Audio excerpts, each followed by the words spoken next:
You ache to be free, to walk through this world untouched by its sharp edges. You've built walls, perfected masks, numbed yourself to the tremors of betrayal and loss. But the silence still hums with a question. Why does it still hurt? Let me tell you a secret the stars have long known. Pain is not your enemy. It is your oldest teacher. You see, the world cannot wound you unless it finds a mirror within you. Those cutting words, those cold silences, they are not arrows but echoes. They resonate with the fractures you've hidden away, the child who learned to shrink, the lover who buried their hunger, the dreamer who folded their wings. Jung called this the shadow, not a monster under your bed, but the parts of your soul you exiled to the dark. Here is the paradox. The armor you wear is the wound itself. Every time you say, "I don't care," you bury another shard of your truth. Every time you chase invulnerability, you feed the very weakness you fear. You've mistaken numbness for strength, when true power lives in the raw, trembling core of what you've been running from. Close your eyes, breathe into that hollow place, where you store your not-enoughness.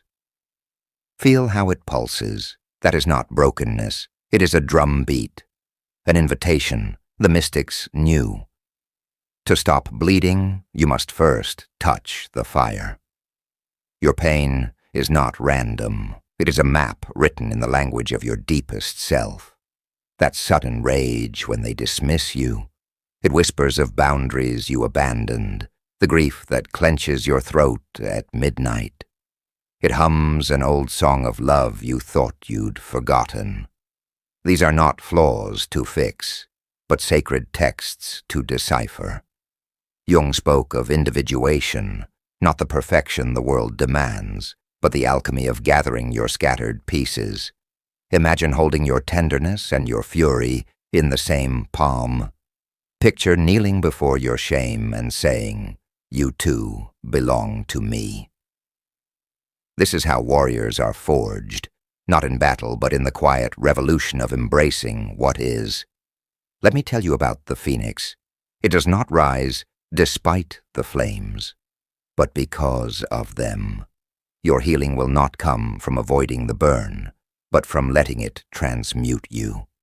That coworker's criticism that keeps you awake, it's not about your work.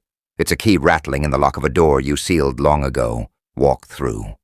The path to becoming untouchable begins with a single act of surrender. Stop fighting yourself. You've been at war with your hunger, your shadows, your wildness. You've called it self-improvement. But how can you conquer what is already yours? The anxiety you medicate? It's your body singing the truth your mind refuses to hear.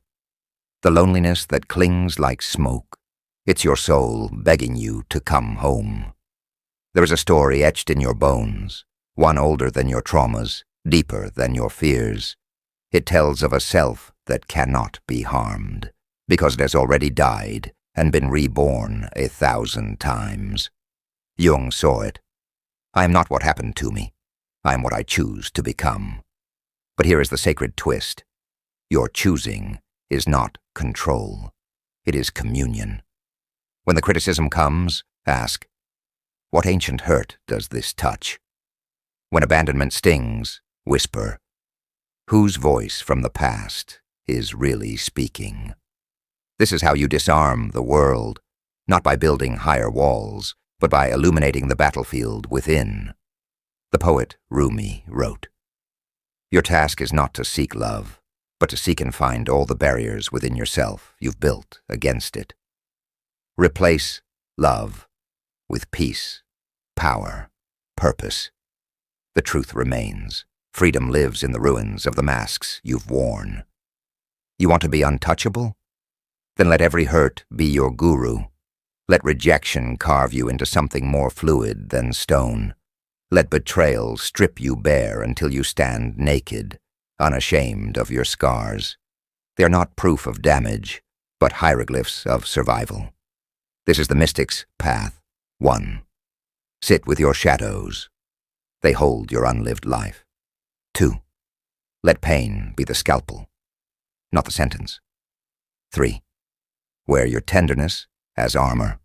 What is soft cannot be shattered. You'll know you're free when they hurt me becomes, I recognize this pain. It is an old friend here to heal, not harm. The world will keep throwing its stones, but you'll have become the ocean, deep enough to swallow boulders and still ripple with moonlight. You are not here to become impervious, but to alchemize. The wound is where the light enters. The crack is how the truth escapes. Let them come. You are no longer a prisoner, you are the temple.